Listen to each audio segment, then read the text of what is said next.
Control push-up front and control push-up back. Stand at the foot bar, gear the carriage out so that it's appropriate for your size, and add a gear block to ensure the springs don't come off.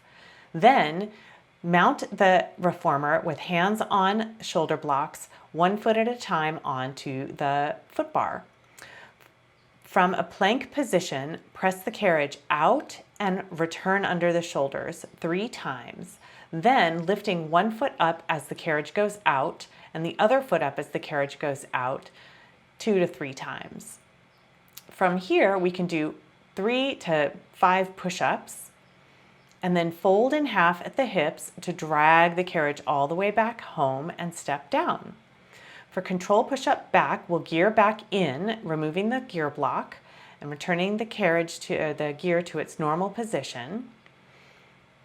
And then from here, we take the hands onto the shoulder blocks near the front so the wrists aren't too broken. Place the feet right into the center of the bar, and then holding the chest high, press the carriage out and kick up to the ceiling at the same time, maintaining the hips as high as they can.